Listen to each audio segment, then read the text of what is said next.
জয় যিশু বন্ধুরা, দেখো আজকে আমি বাচ্চাদেরকে আমার মতো করে পাস্তা বানিয়ে দিয়েছিলাম, যেমনি করে আমি চাউমিন বানাই ওই টাইপেরই। তার জন্য আমি দুটো ডিমকে ভালো করে নুন দিয়ে এই যে কড়ার মধ্যে ঝুরি ঝুরি করে ভেজে তুলে রেখে দেবো। তারপরে আবার কড়ায় তেল দিয়ে দেবো ছোটো ছোটো করে কেটে রাখা গাজর আর বিনসকে। তারপরে গাজর বিনসটা একটু নরম হলে নুন দিয়ে ওটাকে ভাজবো। একটু নরম হলে তার মধ্যে উপর থেকে দিয়ে দেবো পেঁয়াজ কুচি আর আদা কুচি আর কয়েকটা কাঁচা লঙ্কা দিয়ে ফের ওটাকেও একটু নাড়াচাড়া করে নেব। তারপরে দেবো ক্যাপসিকাম, কারণ ক্যাপসিকামটা তো অল্পই গলে যায় আর ক্যাপসিকামটা ক্রাঞ্চি থাকলেই কিন্তু ভালো লাগে। তারপরে দিয়ে দেবো ভিনিগার আর সয়া সস দিয়ে ভালো করে নাড়াচাড়া করে পুরো জিনিসটা একটু নরম হয়ে গেলে দিয়ে দেবো উপর থেকে নুন দিয়ে সেদ্ধ করে রাখা পাস্তা আর ওই ভেজে রাখা ডিমটাকে দিয়ে ভালো করে নেড়ে চেড়ে মিশিয়ে নেবো সব কিছুর সঙ্গে।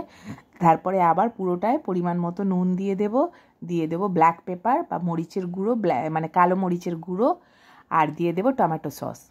এইবার সব কিছুকে ভালো করে মিলমিশ করে কিছুক্ষণ ভাজা ভাজা করলেই কিন্তু নর্মালি পাস্তাটা রেডি। কিন্তু আমি এই পাস্তায় আবার একটা টুইস্ট আনি। আমি কি করি, এই গরম পাস্তাটাকেই একটা মাইক্রো ওভেন প্রুফ প্লেটের মধ্যে বিছিয়ে নিয়ে তার মধ্যে চিজকে গ্রেট করে ঝিরি গ্রেট করে ওর উপরে পুরো বিছিয়ে দিয়ে আর মাইক্রোওভেনে ঢুকিয়ে দিয়ে ওই 1 থেকে 1.5 মিনিট চিজটাকে জাস্ট মেল্ট হওয়ার টাইমটুকু দেওয়া।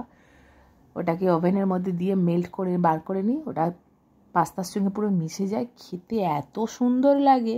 তোমরাও করে দেখো একবার, সত্যিই খেতে খুব ভালো লাগবে। আমার বাচ্চারা তো এইভাবে খেতে খুবই ভালোবাসে। তোমরাও করে দেখো, তোমাদেরও বাচ্চাদের নিশ্চয়ই পছন্দ হবে। আর আমার স্টাইলে পাস্তা কেমন লাগলো তোমাদের অবশ্যই জানিও। সাথে থেকো, লাইক কমেন্ট করো, ফলো করো। Bye bye.